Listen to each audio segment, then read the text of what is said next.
This video is brought to you by Nebula.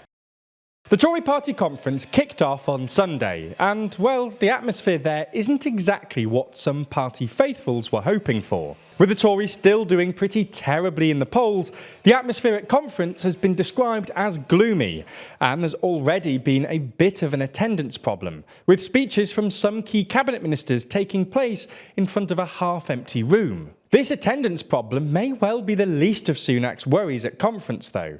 He's had ministers openly call for tax cuts ahead of the next election, something Sunak has explicitly ruled out numerous times, while others have put on record that they believe the next election is a lost cause.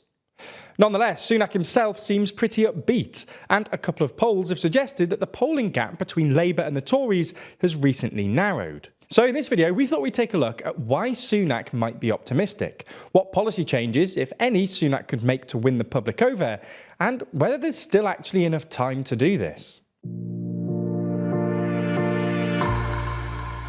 Before we start, if you haven't already, please consider subscribing and ringing the bell to stay in the loop and be notified when we release new videos.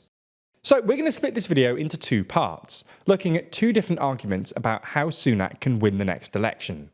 The first is that he should try to move back to the centre and try to win over the moderates. The second is that he should continue his rightward shift and win over disaffected voters in the Red Wall. So let's begin with this first argument. Now, when he was Chancellor, Rishi Sunak was seen by many as a relatively slick, pragmatic politician, with conservative instincts, but also willing to spend what was necessary to keep the economy afloat during the coronavirus pandemic by increasing public spending massively. So, despite his more right-wing opinions on social issues, quite a lot of voters actually still view him as either centre-right or even simply centrist. Redfield and Wilson polling found in August that an equal number, 22%, of people saw Sunak as right-wing and centre-right, and a relatively sizable 18% saw him as merely centrist. Now, the point we're making is that Sunak could try and fully halt the Tory rightward shift and lean into his coronavirus-era perception as being a Tory moderate. The political parties here in the UK are designed to be broad churches, and as we saw last year with Liz Truss, when someone goes too far one way without consideration of the other factions within the party, it doesn't often work out. In fact, when Sunak announced a few weeks ago that he was planning to delay many of the environmental commitments that the UK had made, such as the shift to electric vehicles by 2030, a number of his own backbenchers, members of the car industry and members of environmental protest groups, spoke out against it. While it's clear that Sunak was trying to find a wedge issue to differentiate himself from Starmer and Labour, shifting right on net zero issues is clearly politically risky, and shifting back to the centre could help unite the party and win over all-important centrist voters. Something similar is true with cultural issues, or what the Conservatives describe as the woke agenda. Ministers seem to frequently enjoy blaming a variety of things on woke culture, not least the Prime Minister himself, who promised during the leadership campaign that he would stop, quote, woke nonsense from permeating public life. The thing is, the public just don't really seem to care that much. Recent polling from the More in Common group has shown that 73% of the electorate and 72% of 2019 Conservative voters thought that there were more important things than fighting the culture war, especially the economy. The point we're making is that while shifting right on certain things makes some political sense, insofar as it provides an opportunity to differentiate from Labour, it's politically risky, which is why previous Tory leaders from Thatcher to Johnson have been keen to, for instance, demonstrate their green credentials to the electorate. Some, such as Cameron, and again to an extent Boris Johnson, have also been keen to demonstrate their socially liberal attitudes, with the former legalising gay marriage and the latter introducing compulsory LGBTQ+ sex ed in schools. So there's an argument that if Sunak wants to remain a resident at number 10, then he needs to challenge this rightward shift, channel his inner David Cameron, return to the centre, and scrap the culture war stuff. However, some analysts instead argue that Sunak hasn't gone far enough. After all, he wasn't the leader elected by the Tory party last year. They actually voted for his predecessor, Liz Truss, who's firmly on the right of the party. She advocated for huge tax cuts across the board in an effort to stimulate growth.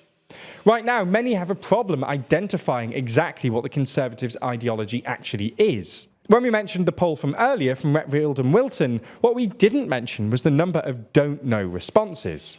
While 22% of people said that Sunak was right-wing and the same number said that he was centre-right, a 28% plurality said they didn't know.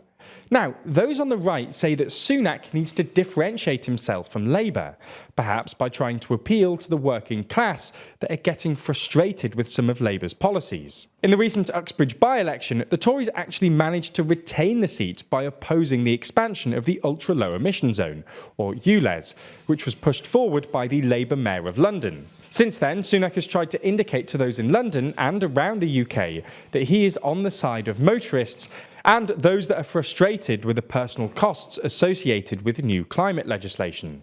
Some argue that he should pursue this further, and that by doing so he may be able to win more people over while drawing a clear line between his party and Labour's. Moreover, Sunak could assert his right-wing credentials by agreeing to cut taxes next year, before the election. In shoring up the economy enough this year that he feels he's able to cut some taxes, the electorate may start to trust the Tories once more with the economy. Right now, with inflation still hitting hard and the cost of living looking like it's here to stay, trust on the economy will probably be one of the biggest factors in deciding who wins the next election. So winning the public over on this would really increase Sunak's likelihood of remaining Prime Minister after the next election. So, in summary, there are broadly two ways in which Sunak could try to win the next election. By moderating his views, winning over the centre of his party, and trying to appeal to moderates in marginal constituencies, or by maintaining his rightward shift, demonstrating he's on the side of the average citizen, and cutting taxes before the election.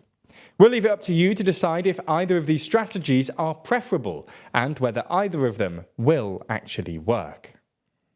That's all we have time for today, but if you're the kind of person who wants to dive deeper into the more technical and analytical side of these stories, then you ought to check out the Daily Discussion, where our writing team are let loose to discuss stories just like this one, diving deeper into news stories and unpacking the hidden details that they found fascinating, but they're either too long or too academic to make it into the final script.